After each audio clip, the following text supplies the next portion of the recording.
Berikut ini pengertian PHT menurut Ken More 1989. Pada praktikum ini menggunakan sungkup dan musuh alami dengan beberapa perlakuan untuk melakukan pengamatan dan mengontrol pengendalian OPT terhadap komoditi padi. Pada pembuatan sungkup ini kami menggunakan bambu. Yang pertama, dipotong bambu dengan dua tipe, yaitu dengan panjang 100 cm dan satu lagi 50 cm. Kemudian yang kedua, potongan bambu tersebut antara satu bambu dengan yang lain dipaku dan setelah itu diikat kembali menggunakan tali rapia agar lebih kokoh hingga terbentuklah kerangka sungkup yang berbentuk balok.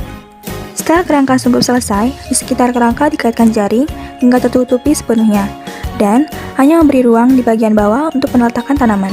Kegunaan dari sungkup ini yaitu untuk mempermudah pengendalian OPT, meningkatkan kelembapan di sekitar tanaman, dan dalam pindah tanam ini tanaman padi yang digunakan umurnya sekitar 2-3 bulan. Setelah itu kami mengisi media tanam ke polybag. Di sini polybag yang kami gunakan berukuran 5 kg dan media tanamnya itu berupa tanah. Kemudian kami mengairi tanah tersebut, dan setelah tanah sudah cukup lembab, baru kami melakukan penanaman padi ke polybag. Seperti yang kita ketahui, dampak dari adanya hama dapat mengakibatkan kegagalan panen, sehingga diperlukan pengendalian secara hayati dengan menggunakan musuh alaminya. Pada praktikum ini dilakukan pengamatan dengan 4 perlakuan. Perlakuan pertama, tanaman diberikan hama walang sangit.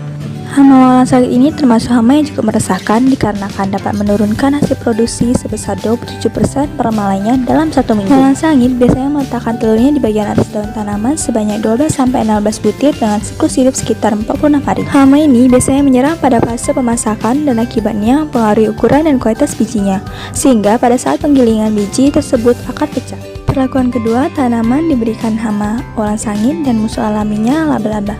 Pada pengamatan ini, jumlah hama yang digunakan hama walang sangit sebanyak 4 ekor dan hama laba-labanya sebanyak 3 ekor pada 4 perlakuan. Gejala yang ditimbulkan walang sangit ini yaitu merusak bulir pada fase pemasakan dengan cara pada waktu menyerang tanaman, ia menusuk biji melalui rongga di antara lema dan palea, sehingga menyebabkan bulir padi menjadi hampa atau pengisiannya tidak sempurna. Hama laba-laba ini digunakan sebagai predator dan kebiasaan hidupnya berada pada daun di mana laba-laba tersebut membentuk sarang. Ciri dari laba-laba ini memiliki panjang tubuh 10-25 mm, memiliki rahang serta tungkainya yang panjang, dan apabila beristirahat sering terjun dalam sarangnya dan rentang hidupnya sekitar 150 hari. Laba-laba ini aktif pada malam hari untuk membuat sarang berupa jaring yang berbentuk bulatan di antara daunan atau ranting-ranting. Kemudian saat mangsanya terjerat di sarangnya baru ditangkap dan dimakan.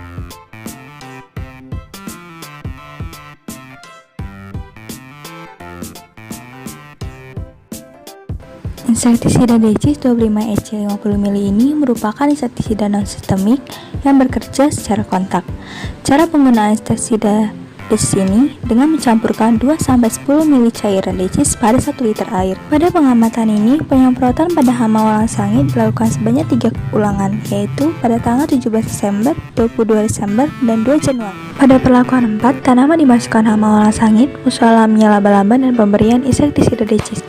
Pada hasil pengamatan yang dimulai dari tanggal 17 Desember 2020 hingga 2 Januari 2021 ini menggunakan 4 perlakuan, didapatkan bahwasannya populasi hama walang sangit lebih tinggi presentasi pembasmiannya dengan menggunakan insektisida, yaitu sekitar 100% dibandingkan dengan penggunaan musuh alami yang hanya sekitar 66,67% dan memakan waktu yang cukup lama. Serta ternyata laba-laba lebih rentan terkena insektisida dibandingkan hama walang sangit. Sedangkan kondisi tanaman pada perlakuan 1 dan 2, kondisi bulir padinya berwarna kecoklatan karena terserang oleh hama walang sangit.